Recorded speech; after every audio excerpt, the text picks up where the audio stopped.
ओम शांति। ओम शांति। आज की तारीख है 9 अक्टूबर 2020। साकार महावाक्य। बाबा कहते, मीठे बच्चे, सवेरे सवेरे उठ बाबा से मीठी मीठी बातें करो। विचार सागर मंथन करने के लिए सवेरे का टाइम बहुत अच्छा है। सवेरे सवेरे उठ बाबा से क्या करो? मीठी मीठी बातें करो। आज का प्रश्न, भक्त भी भगवान को सर्वशक्तिमान कहते हैं और तुम बच्चे भी, लेकिन दोनों में अंतर क्या है? भक्त भी भगवान को सर्वशक्तिमान कहते हैं और तुम बच्चे भी, लेकिन दोनों में अंतर क्या है? उत्तर, वह कहते, भगवान तो जो चाहे वह कर सकता है, सब कुछ उसके हाथ में है, लेकिन तुम जानते हो। वह कहते, भगवान तो जो चाहे कर सकता है, सब कुछ उसके हाथ में है, लेकिन तुम जानते हो क्या कि बाबा ने कहा है, मैं भी ड्रामा के बंधन में बांधा हुआ हूँ। ड्रामा सर्वशक्तिवान है।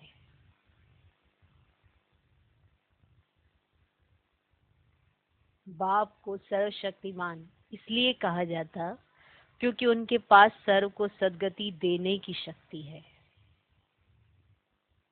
ऐसा राज्य स्थापन करता जिसे कभी कोई छीन नहीं सकता। ऐसा राज्य स्थापन करता जिसे कभी कोई छीन नहीं सकता। बाबा कहते, मीठे बच्चे, सवेरे सवेरे उठ बाबा से मीठी मीठी बातें करो। विचार सागर मंथन करने के लिए सवेरे का टाइम बहुत अच्छा है। आज का प्रश्न, भक्त भी भगवान को सर्वशक्तिवान कहते हैं और तुम बच्चे भी, लेकिन दोनों में अंतर क्या है? उत्तर, वह कहते, भगवान तो जो चाहे वह कर सकता है, सब कुछ उसके हाथ में है, लेकिन तुम जानते हो। बाबा ने कहा है, मैं भी ड्रामा के बंधन में बांधा हुआ हूँ। ड्रामा सर्वशक्तिमान है। बाप को सर्वशक्तिमान इसलिए कहा जाता क्योंकि उनके पास सर्व को सद्गति देने की शक्ति है। ऐसा राज्य स्थापन करता जिसे कभी कोई छीन नहीं सकता। ओम शांति। किसने कहा ये ओम शांति? किसने कहा? बाबा ने। ओम शांति ये किसने कहा? दादा ने। अब तुम बच्चों ने यह पहचाना है, ऊंच ते ऊंच की महिमा तो बहुत भारी है। कहते हैं सर्वशक्तिवान है तो क्या नहीं कर सकते। अब यह भक्ति मार्ग वाले तो सर्वशक्तिवान का अर्थ बहुत भारी निकालते होंगे। बाप कहते, ड्रामा अनुसार सब कुछ होता है, मैं कुछ भी करता नहीं हूँ। मैं भी ड्रामा के बंधन में बांधा हुआ हूँ। सिर्फ तुम बाप को याद करने से सर्वशक्तिवान बन जाते हो। मैं भी ड्रामा के बंधन में बांधा हुआ हूँ। सिर्फ तुम बाप को याद करने से सर्वशक्तिमान बन जाते हो। पवित्र बनने से तमो प्रधान से सतो प्रधान बन जाते हो। बाप सर्वशक्तिमान है, उनको सिखलाना होता है। किनको?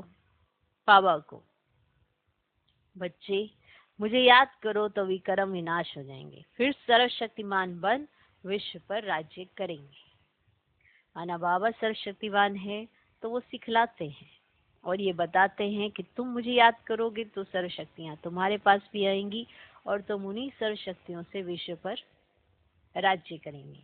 शक्ति नहीं होगी तो राज्य कैसे करेंगे? शक्ति मिलती है योग से। इसलिए भारत का प्राचीन योग बहुत गाया जाता है। तुम बच्चे नंबरवार याद कर और खुशी में आते हो। तुम जानते हो हम आत्माएं बाप को याद करने से विश्व पर राज्य प्राप्त कर सकते हैं। जानते हो, कोई की ताकत नहीं जो छीन सके। ऊंच से ऊंच बाप की महिमा सब करते हैं, परंतु समझते कुछ नहीं। एक भी मनुष्य नहीं जिसको ये पता हो कि ये नाटक है। अगर समझते हो कि नाटक है तो शुरू से अंत तक वो याद आना चाहिए, नहीं तो नाटक कहना ही रोंग हो जाता है।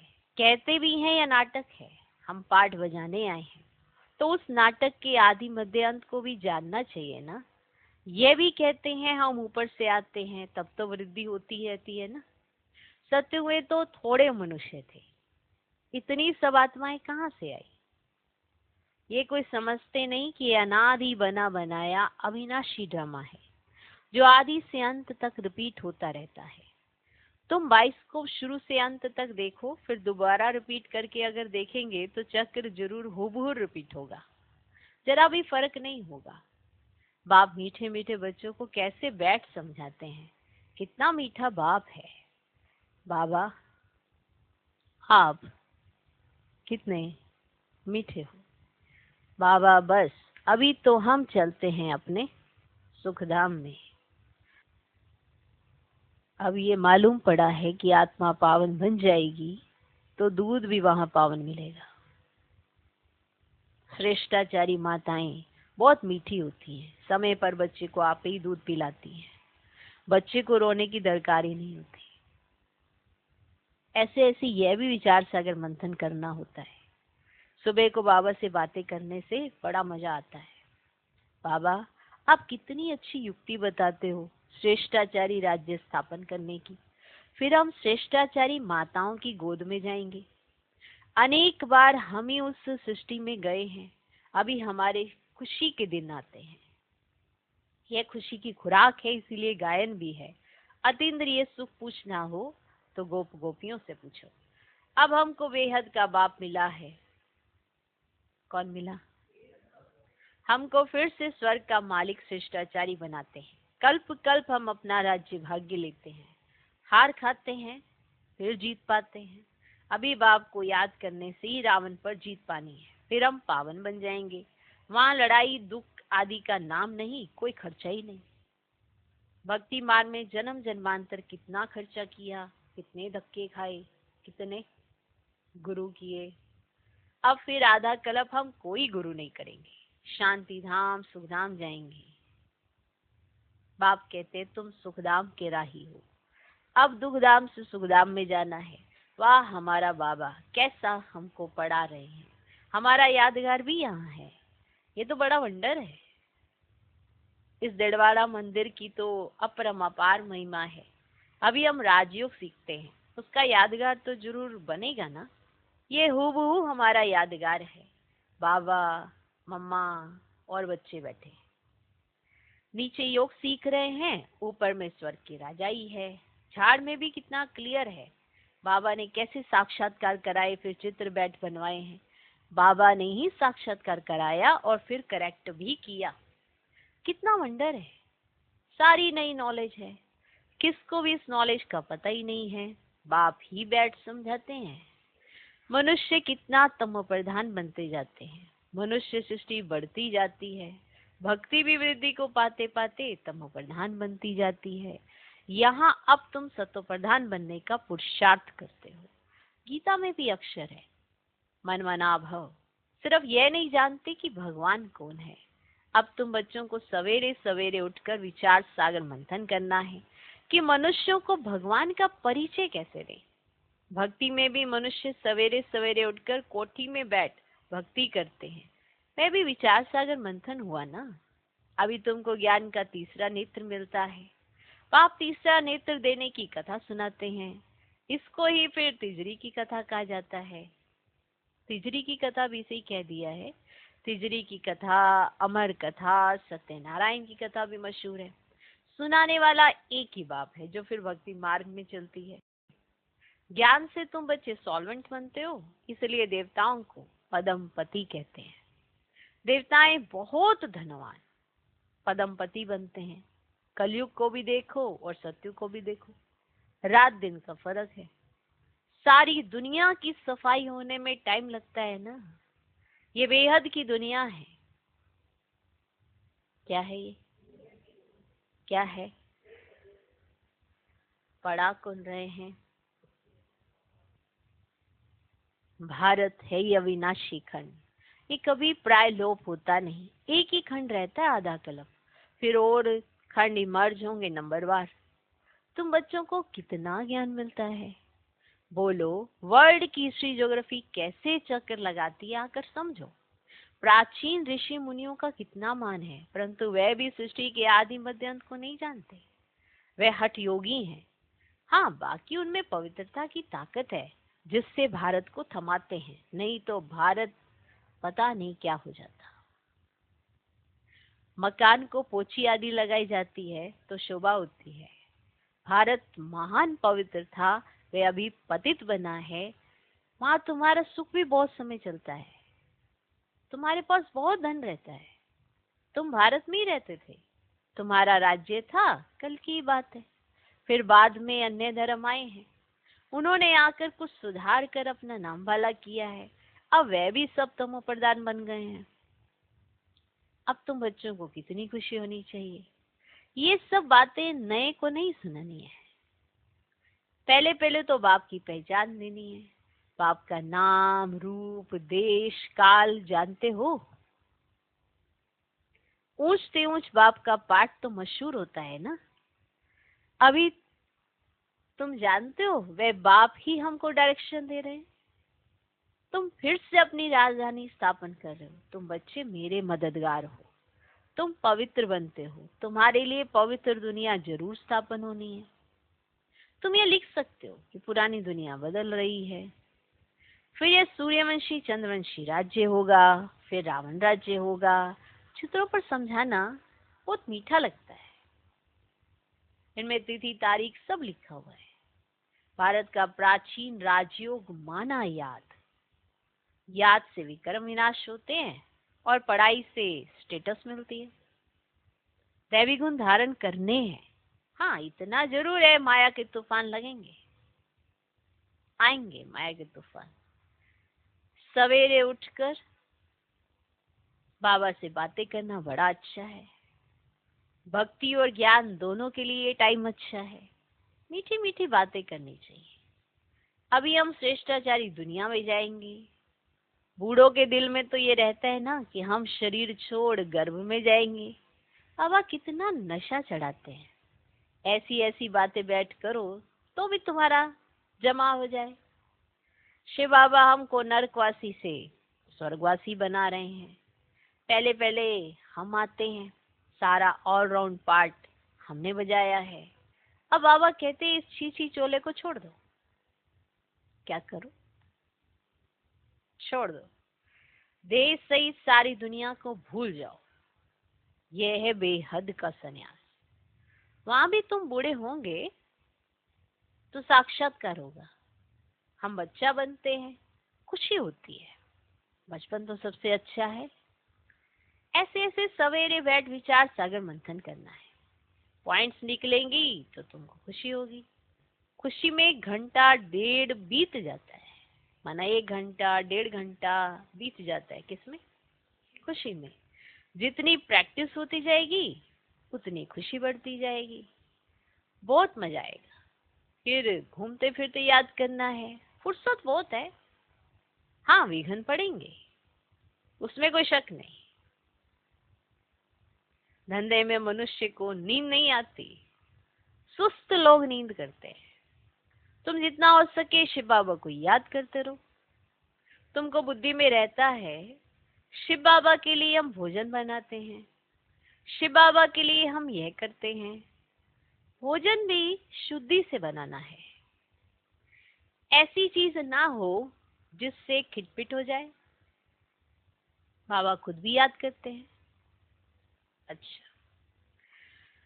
मीठे मीठे सिकिलधे बच्चों प्रति माता पिता बाप दादा का याद, प्यार और गुड मॉर्निंग। रूहानी बाप की रूहानी बच्चों को नमस्ते। हम रूहानी बच्चों की भी रूहानी बाप को नमस्ते नमस्ते नमस्ते। Good morning good morning good morning. धारणा के लिए मुख्य सर पहला पॉइंट, सवेरे सवेरे उठकर बाबा से मीठी मीठी बातें करनी है। सवेरे सवेरे उठकर बाबा से मीठी मीठी बातें करनी है। रोज खुशी की खुराक खाते हुए अतीन्द्रिय सुख का अनुभव करना है। रोज खुशी की खुराक खाते हुए अतीन्द्रिय सुख का अनुभव करना है। दूसरा पॉइंट, सत्य की राजधानी स्थापन करने में बाप का पूरा मददगार बनने के लिए पावन बनना है।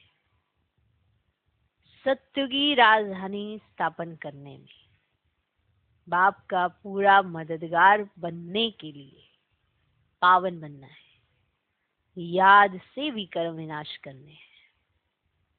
याद से विकर्म विनाश करने हैं। भोजन भी शुद्धि से बनाना है। भोजन भी शुद्धि से बनाना है। आज का वरदान, स्वस्थिति द्वारा परिस्थितियों पर विजय प्राप्त करने वाले संगम योगी विजयी रतन भव। स्वस्थिति द्वारा परिस्थितियों पर विजय प्राप्त करने वाले संगम युगी विजयी रतन भव। परिस्थितियों पर विजय प्राप्त करने का साधन है स्वस्थिति। यह देह भी पर है, स्व नहीं। स्वस्थिति व स्वधर्म सदा सुख का अनुभव कराता है और प्रकृति धर्म अर्थात पर धर्म या देह की समृद्धि किसी ना किसी प्रकार के दुख का अनुभव कराती है। तो जो सदा स्वस्थिति में रहता है वह सदा सुख का अनुभव करता है। उसके पास दुख की लहर आ नहीं सकती। वह संगम योगी विजयी रतन बन जाते हैं। आज का स्लोगन, परिवर्तन शक्ति द्वारा व्यर्थ संकल्पों के बहाव का फोर्स समाप्त करो। परिवर्तन शक्ति द्वारा व्यर्थ संकल्पों के बहाव का फोर्स समाप्त करो। ओम शांति।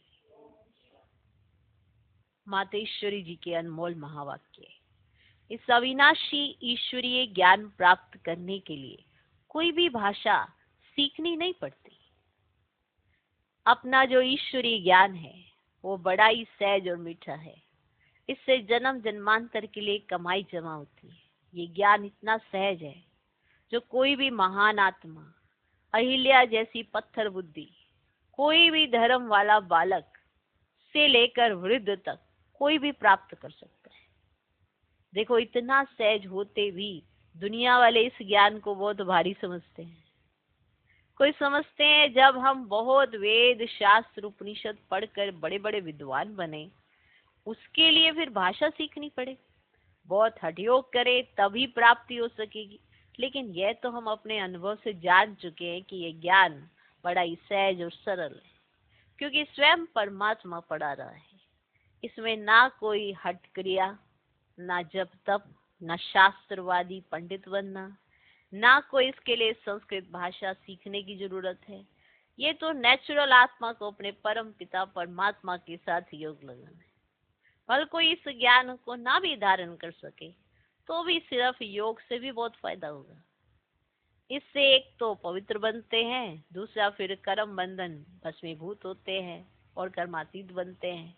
इतनी ताकत है इस सर्वशक्तिवान परमात्मा की याद में। भले वो अपने साकार ब्रह्मा तन द्वारा हमें योग सिखला रहे हैं, परंतु याद फिर भी डायरेक्ट उस ज्योति स्वरूप शिव परमात्मा को करना है। उस याद से ही कर्म बंधन की मैल उतरेगी। अच्छा, ओम शांति।